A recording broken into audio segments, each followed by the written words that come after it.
Hola a todos, ¿cómo están? ¿Cómo les va?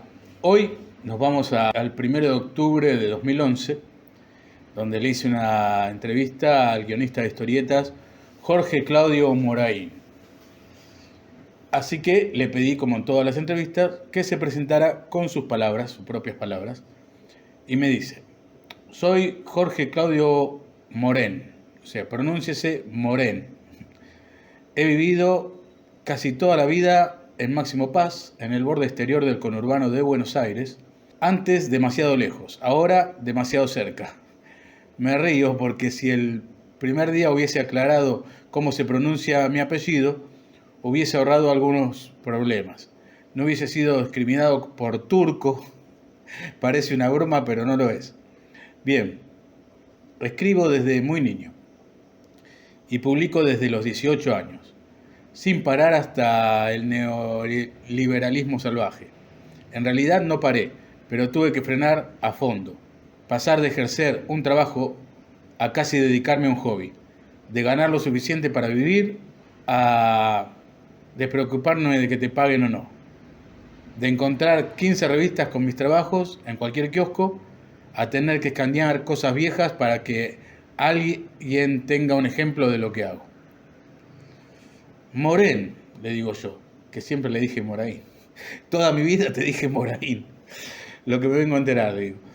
¿Qué cosa es esta realidad que comentás sobre el guionista de cómics? Pero prefiero tratar ese tema para el final. ¿Cómo empezaste a aficionarte a los cómics? Cuando empecé a aficionarme a los cómics, nunca me gustaron los cómics. A pesar que de niño leía al Superhombre y el Hombre Murciélago.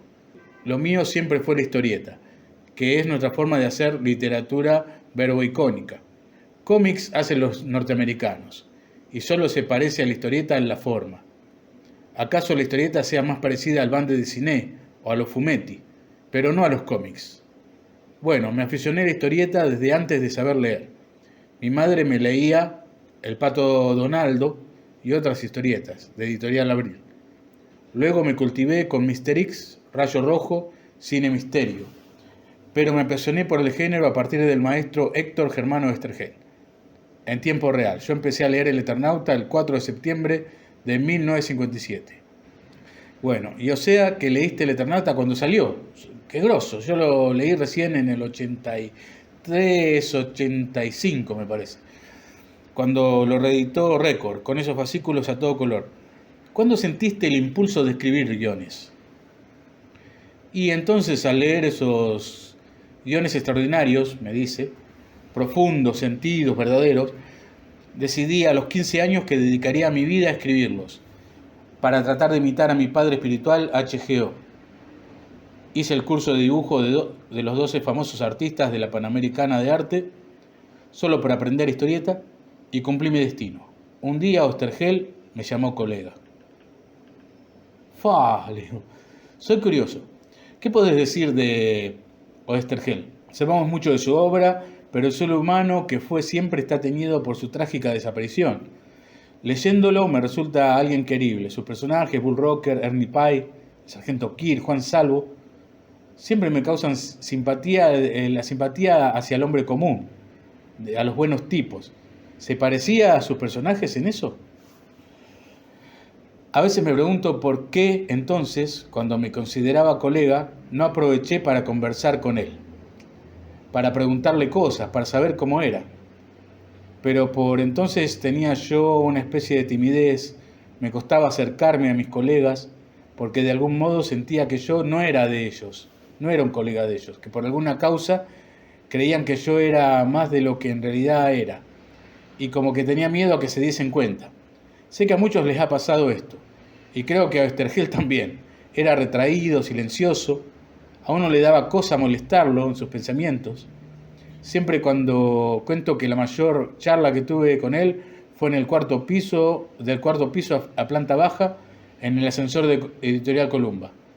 Era alguien querible, sí, pero también era un guionista que me sacaba de los mejores lugares, al que le daban mis personajes sin siquiera preguntármelo.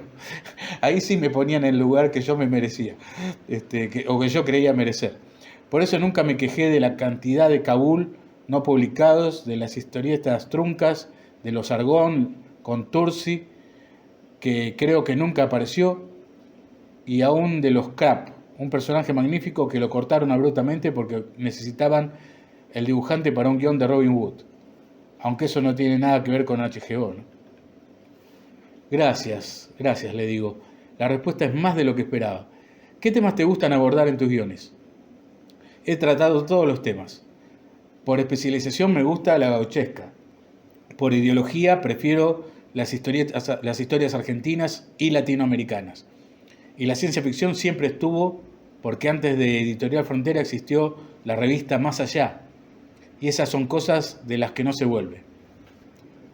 Ah, mira, creo que esa pregunta no tendría que haberla formulado en tu caso, pero seguro entre los miles de lectores habrá alguno que no te conoce aún.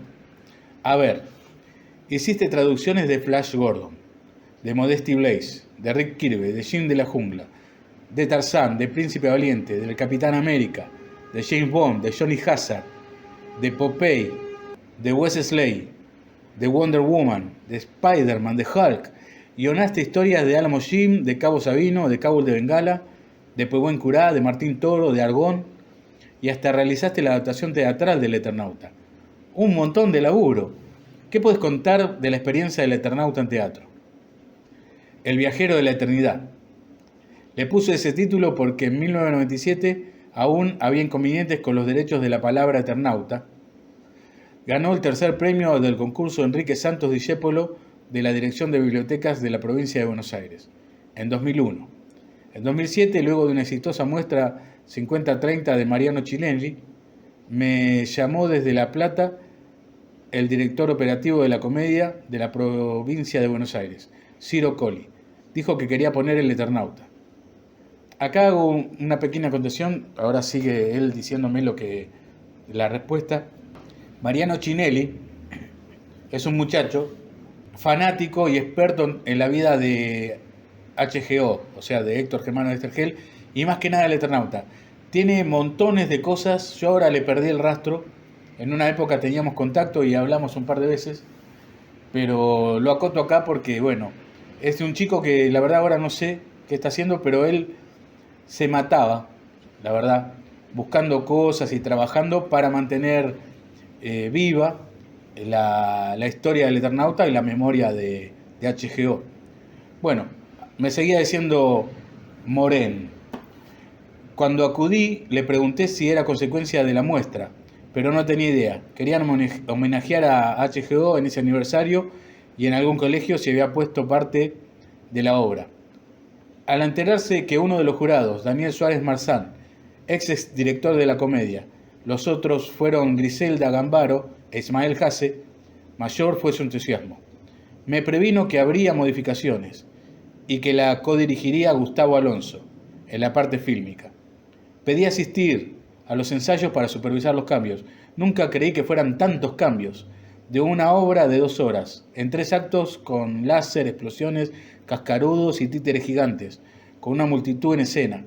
Pasamos a 1 hora y media de un escenario despojado, apenas el traje del Eternauta y los de unos pocos soldados, y un mano. Como iba viendo los ensayos, aprobaba y contribuía a acomodar el recorte para que quedara bien.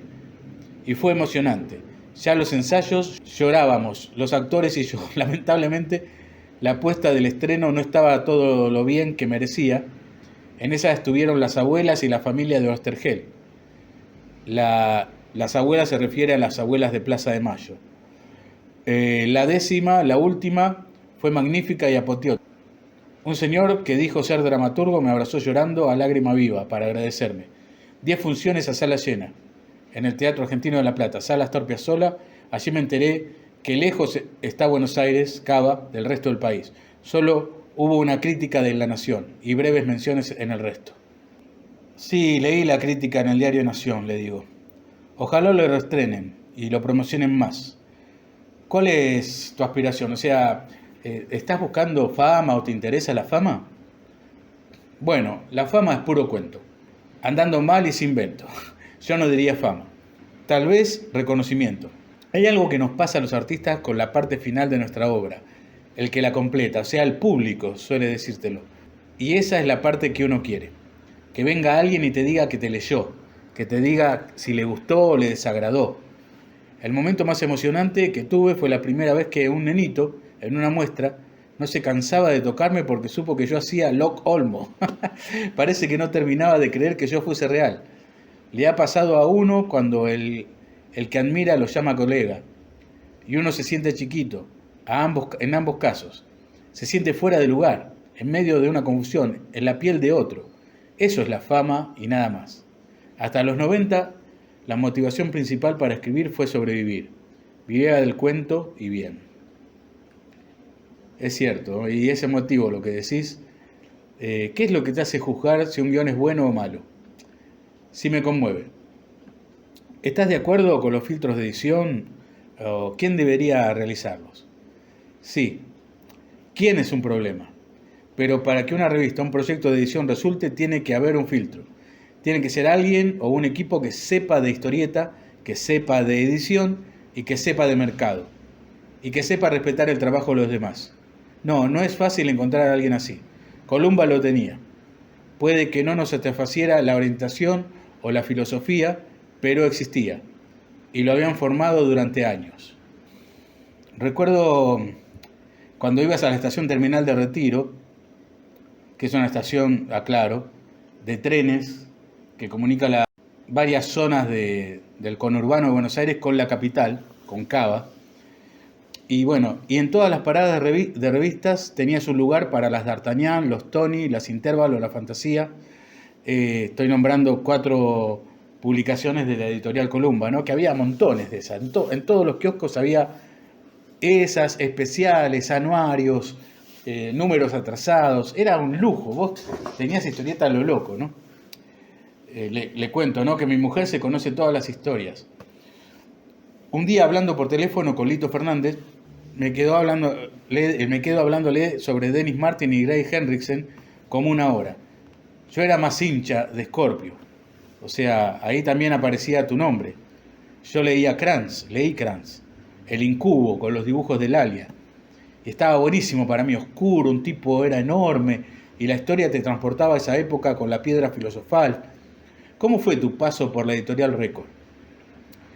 Alfredo Scuti lo conocí en Columba, donde dibujaba algunas cosas. No sé en qué momento me preguntó si me animaba a escribir guiones de fotonovela, y lo visité en una oficinita que tenía. Hice algunos guiones de La Mujer Araña, Goldrake y Yorga. Su aspiración era hacer Killing aquí.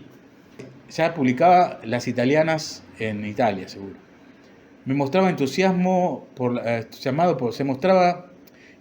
por La Máscara, y en esas charlas de amigos me dijo que iba a hacer una revista de historietas.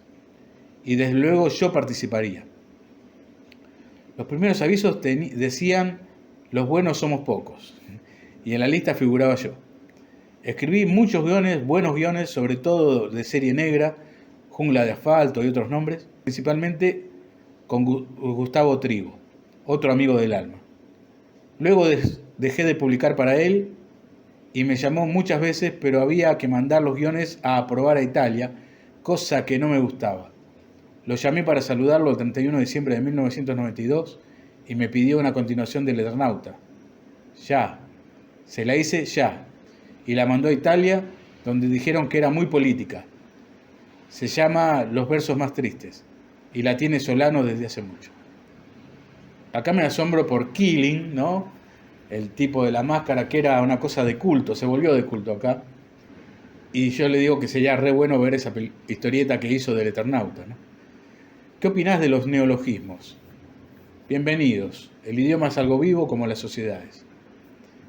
¿Y qué significa la historieta para vos? Un arte extraordinario, capaz de alcanzar las cumbres. ¿Cuál de tus guiones te es más querido y por qué?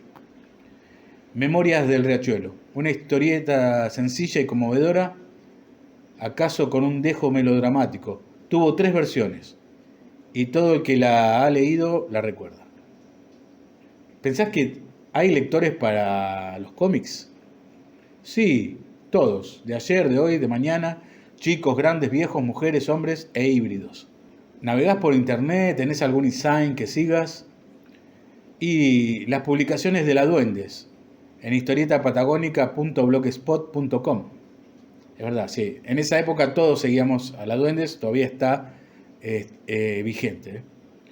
Ah, sí, por supuesto, le digo. Hace poco terminé un diálogo para este blog con José Mazzaroli. Los patagónicos están bien encaminados con esto de la historieta. ¿Hay algún guionista que sigas? Sí, Carlitos Trillo, me dice. Ah, el bar mayor, sí, las puertitas del señor López. Una persona muy admirada internacionalmente. El último recreo para mí son obras maestras. Se va a extrañar mucho ese guionista. ¿Cuál es tu guionista favorito entonces? Aunque creo que ya lo sé. Sí, Héctor Germano Estergel. Sí, lo adivinaba. Tengo una pregunta de rigor que ya te hicieron antes y espero no embromar. Todos creíamos que el Eternauta tercera parte era guión tuyo junto a tu hermano. Pero nada que ver, ¿no? ¿Por qué esta confusión? Ahora te confieso que en mi opinión, estas continuaciones del Eternauta que salen cada tanto, para mí, solo para mí, desfiguran al Juan Salvo de HGO. En realidad, al estilo humanista de los personajes. Calman un poquito el hambre de ver más, pero no hace falta. ¿Te gustaría hacer una historia con este personaje? Mi hermano Mario Morén dibujó todo el Eternauta 3, sobre lápices de Oswald. No aparecían firmas, entonces le sugerí a mi hermano que firmara en los lomos de los libros, los bordes de los carteles, donde no se notara a primera vista. Y lo hizo. Así que vas a ver la firma Morén en todas las páginas o por ahí. Claro, no sabían si se refería al dibujante o al guionista. Y sigo apareciendo cada tanto en los libros. El último fue El gigante naranja de Judith Gosciot. ¿Los guionistas de historieta colaboran entre sí o serán individuos aislados? Los guionistas de historieta son seres humanos, me dice, no aparatos especiales. Comparten todos los estilos y formas que puede tener la diversidad humana. Y sobre los dibujantes, ¿qué opinas? Admiro su capacidad de creación. Una obra maestra en cada cuadrito, una detrás de otra, a diario, persistentemente. ¿Es importante la divulgación de novedades sobre cómics? Sí, por supuesto, ayuda a saber lo que existe. ¿Qué opinas de la autoedición? La veo como una solución cuando no hay otro remedio. ¿Te animás a opinar sobre algún editor? José Alegre, una persona excepcional, sencilla pero de gran visión. Alfredo Scuti, un amigo simpático y un estafador de monta. Los Columba, familia pionera y heterogénea, algunos la tienen o la tenían clara, otros no. Carlos Aguier, un amigo cuando era joven, un empresario frío y deshumanizado después. Aníbal Vigil, alguien que tenía rostro, sonrisa y voz, y a quien se podía hablar. Murió y la empresa, los editores, fueron reemplazados por fantasmas inacibles. Divinsky, durante 10 años me prometió publicar un libro sobre el Eternauta, y luego desmintió habérmelo dicho, en público y en YouTube. Bueno, en público y en YouTube, bueno, esa es una respuestaza a la que me diste. Y se perseguía, ¿no? Me encanta cómo describís a Scuti. Un día vi su teléfono en la guía de teléfonos y descubrí que vivía a 10 cuadras de mi casa, en Victoria. Descarado yo, fui a pedirle laburo, pero me dijo que de los dibujantes se encargaba otra persona. Me pasó el número de Lito Fernández, que es un tipo encantador, por cierto, al que fui a visitar, bueno, estuve en la casa, estaba con unos alumnos, pero no surgió nada de ahí. Bueno, le pregunto a Morén, a Jorge Claudio Morén, le pregunto si ve televisión, me dice que sí. ¿Y algún programa? La trilogía 678, Duro de domar, TBR, alguna ficción interesante como Citas ciegas, La Lola y ahora Un año para recordar, que me defraudó varias veces. Bajada de línea, Noticiero 7 Internacional, MP3, Ecos de mi Tierra, Cocinero Argentino y Capusotto, obviamente. Y aclaro, esto es el año 2011, ¿no? Le digo yo, Capusotto, genial, vi poco la tele, pero sí escuchaba el programa de radio, soy más radial yo. ¿Qué te parecen los adelantos tecnológicos en la vida diaria? Siempre fui fanático de la ciencia ficción, es increíble estarla viviendo. ¿Qué pensás de las nuevas formas de comunicación, de las redes sociales? No sé si nuevas, tuve muchos amigos postales y escribo mails desde 1992. Es maravilloso cómo van virtualizando las distancias. ¿Viste que algunos creen que los cómics son cosas de baja calidad o solo para niños? Los cómics son de baja calidad y están fuertemente censurados por su gobierno para formar una clase de ciudadanos, una determinada filosofía, una cosmovisión y una pulsión hacia el tener. Los cómics se hacen en Estados Unidos, repito.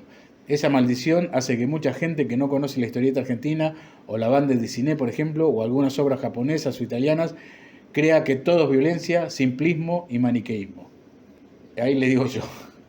Me recordás a Jodorowsky en el documental de Moebius, cuando dice detesto el cómic americano, me cago en el cómic americano. En el mismo contexto, aunque él no lo explica, algunos entendemos a qué se refiere. Pero yo voy a hacer una acotación acá, porque cambia, ¿no? El ser humano cambia. En ese momento yo estaba muy, muy embebido del bande de cine. Aún lo estoy. Es mi estilo de cómic favorito. Por sobre el manga, por sobre el cómic argentino, la historieta argentina, por sobre el cómic. Pero también me di cuenta que era cuestión de gustos, y cuando hablas de gustos, no podés generalizar, hablas solamente de vos. Y tu opinión no impone nada, al contrario, simplemente aísla más que es solo una opinión y nada más. Y el tema en las personas es que cambiamos de opinión. Y hoy, pasado el tiempo, pasados 10 años más, ¿no? 12 años de esta entrevista que hice acá, y de la que tampoco estaba tan de acuerdo con Moren en su visión del cómic americano, hoy en mi balanza pesan igualmente cosas de los tebeos, de los fumetti, del bande de cine, del cómic de Inglaterra, ¿no? De 2000 AD, del manga, de la historieta argentina, obviamente, y del cómic americano. Y sobre el cómic americano voy a saltar en defensa del cómic americano acá, es como una actualización esta entrevista. Hace 6 años, poco más, que soy profesor de dibujo de cómic, de historietas.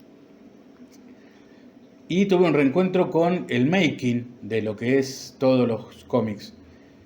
Y hay 2 lugares en el mundo, 2 sitios en el mundo, donde yo encuentro que la tarea de enseñar cómo se hace, cómo se narra, cómo se dibuja, los mejores, los que se explayan más, los que enfatizan más, los que encuentran lecciones para las cosas que uno quizás nunca hubiese imaginado, están en las escuelas de Estados Unidos y en las escuelas de Japón. Por ende, después cuando ves de nuevo The Dark Knight, ¿no? O La broma asesina, o La lección de anatomía, o Paper Girls, ¿no?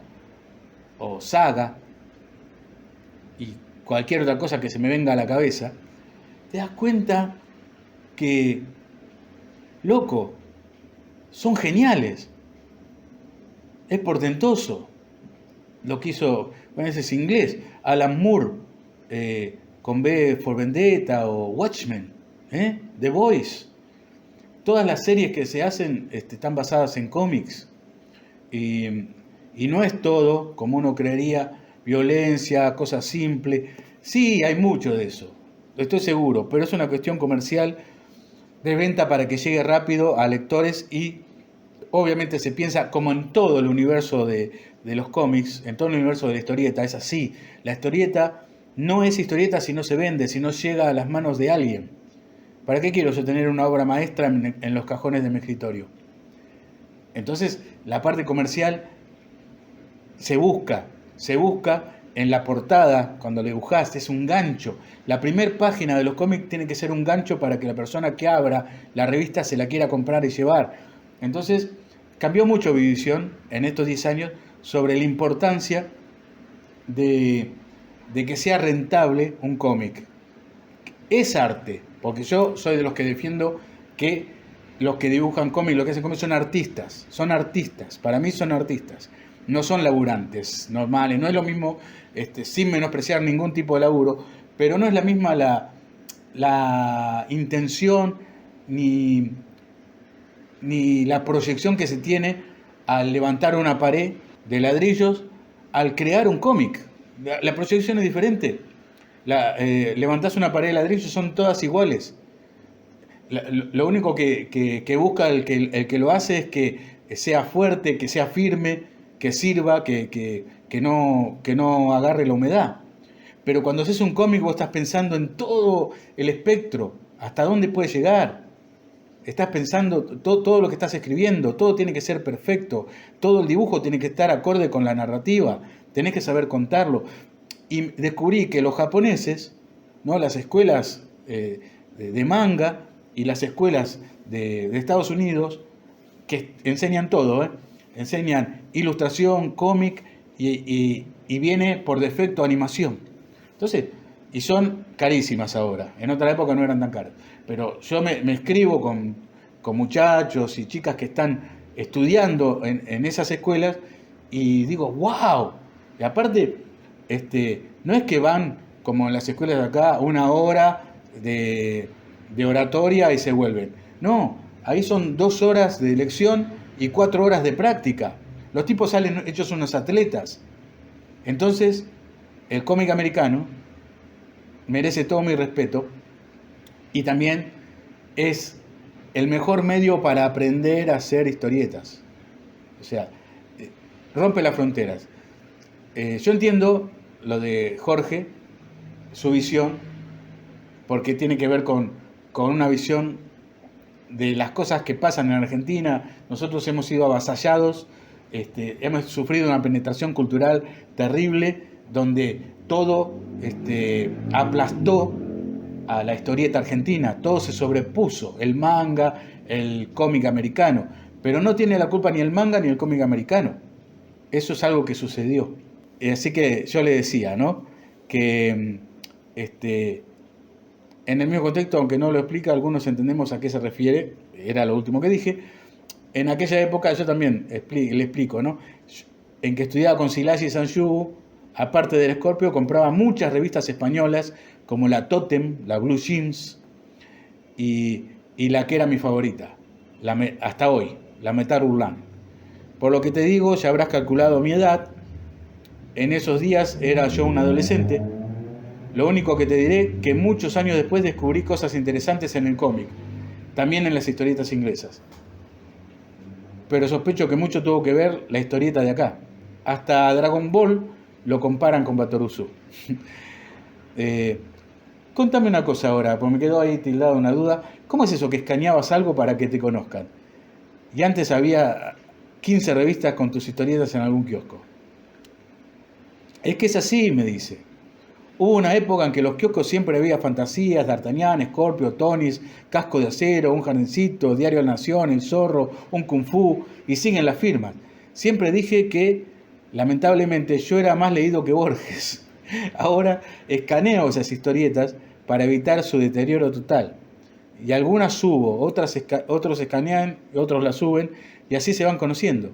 Historietaspatagónicas.blogspot publica 2 de abril, que hicimos con mi hermano en 1982, para el diario El Litoral de Santa Fe. Voy a visitar seguido el blog, Ahí le digo voy a visitar. Se ve que yo no lo conocía tanto, porque después me hice asiduo. Es más, tengo un montón de publicaciones mías en la Duendes. Bueno, ¿imaginás que algún día conquistaremos el espacio, así como en Viaje a las Estrellas, en Star Trek? Sí, por supuesto. Lo que no sé es si conquistaremos. Eso de conquistar es herencia de la cultura de los cómics. En América llamamos encuentro de pueblos o genocidio, a lo que hasta hace poco llamábamos conquista. Sí, bueno, es que se infiltra mucho. Como ven en esta entrevista, Morén me va corrigiendo porque le tiene las cosas muy claras en su visión de las cosas, ¿no?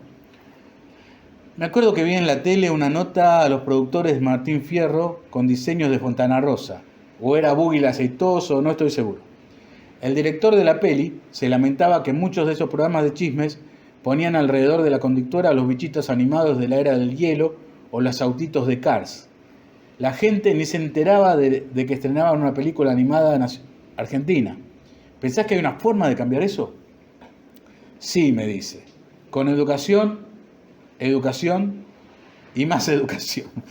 El problema es que los educadores de hoy fueron mal educados en épocas de Menem. Explico acá para los que no son argentinos. Menem fue un presidente que estuvo en 2 gobernaciones consecutivas en Argentina, ¿no? En los años 90. Así que hasta que tengamos educadores bien educados, va a pasar un tiempito. Y los medios no ayudan. Siempre fueron por lo más barato, lo más rentable, sea El Cabo Sabino o Pokémon. Sigo preguntando. ¿Cuál es tu película de cómic favorita? Y bueno, y él responde, ¿no? Participando siempre de esos defectos políticos del cómic, Spider-Man está bien hecha. Y algunos Batman son notables, como factura, no como visión. Y el último cómic que leíste, y dale con los cómics, me dice, claro, yo no me daba cuenta. Y ahora también voy a tener que explicar eso. Yo no me daba cuenta que, claro, en Argentina se le dice historietas. Y hay una parte que le dice historieta. Y solo refiere a los cómics a los de superhéroes. Yo vuelvo a acotar. Con el tiempo yo lo llamaba historieta. Después de una entrevista estuve como 10 años diciendo la historieta. Cuando empiezo a dar clases, en la comunicación y en la promoción de los cursos o los talleres, nadie entendía a qué me refería cuando decía historietas. Cuando decías cómics, todos sabían qué era. Las mamás, los chicos, las chicas, todos entendían qué es un cómic. ¿Qué es una historieta? No sabían. Bueno, tiene que ver con la mala educación que menciona Jorge un poquito más adelante, ¿no? Pero bueno, hay otra cosa que me dijeron en el centro cultural. La cultura es la cultura. Aunque se crea que se puede modificar o que se puede hacer tendencia, es imposible. Es imposible. Y yo en ese momento cuando me lo dijeron no lo creía. Y después vi que la cultura se manifiesta. Vas a intentar forzarla, vas a intentar crear tendencia. Olvídate, no lo vas a poder hacer. La cultura se manifiesta sola. Son las mentalidades, formas de pensar que tienen las distintas generaciones. Por más agenda que le pongas a una película, a una historieta, a lo que sea, eso nunca va a prosperar. Va a llegarle a cierta gente nada más. Pero a lo que es el común de la gente, la que buscan entretenerse con una historieta, no le llega. Sigo con lo que me dice él, ¿no? De los cómics que leyó. Un Batman de Rizzo y Azzarello. Las últimas historietas que leí son las últimas Fierro, Mina Berry, un genio, Bolita de Trillo y Rizzo, excepcional. ¿En qué estás trabajando actualmente? ¿Hay alguna historieta de próxima aparición? Mirá que dije historieta, le digo. Me dice, de próxima aparición, año 2011 es eso, con atraso, porque venía para la Feria del Libro 2011, está Krantz. Sí, Krantz, con 2 episodios originales rehechos y varios nuevos. Llevo 7 por ahora. Con Lalia, claro, como dibujante. De próxima aparición está El Eternauta, La Resistencia, y la historietización de la continuación de la primera parte en prosa que HGO publicó en la revista Le Eternaut. Mal, cortado con partes faltantes y sin final. Ahora está reparada y con un final. Mío. Dibujos de Carlo Baroselli. De próxima aparición están las páginas de Martín Toro con dibujos de Edgardo Bernoy que aparecen en historietaspatagónicas.blogspot.com. Por ahora eso. Le digo, Krantz, ¿no? Le digo, para terminar, cerrar la entrevista. Quiero uno y cuando lo tenga voy a buscarte para la dedicatoria. De hecho, yo lo conseguí ese Krantz, pero no lo vi. Aunque me crucé con Jorge Claudio Morén en 2 o 3 reuniones del Caburé, pero bueno, no tenía eso, se había incendiado mi casa y no tenía el Krantz, que ese es una consigna pendiente, la tengo que conseguir de nuevo. Bueno, espero que les haya gustado este diálogo. Esta entrevista está buena porque hay una interacción bastante, es un diálogo realmente, Yo, mi blog se llama Diálogos con gente de la historieta y la ciencia ficción. Y yo, más que entrevista, me acuerdo que les enviaba un mail diciendo que tenga tono de conversación, como si estuviéramos hablando, dos personas. Te mando las preguntas, pero en realidad no es una cosa de cuestionario, sino es una conversación. Y casi todos se prestaron a esa conversación. Bueno, muchas gracias por escuchar esta entrevista, espero que la hayas disfrutado. Es una de las que yo disfruté muchísimo. Jorge es un ser espectacular también, siempre digo lo mismo de todos. Parezco esos rockeros que cuando llegan a una ciudad dicen esta es mi favorite place. No, pero yo digo la verdad. Yo sí, Jorge es un genio. Me acuerdo que estaba en la reunión de homenaje a Robin Hood y me lo encuentro y hablamos un toco sobre dibujantes y también sobre proyectos que tiene. Es un tipo buenísimo, buenísimo. Gracias, hasta la próxima.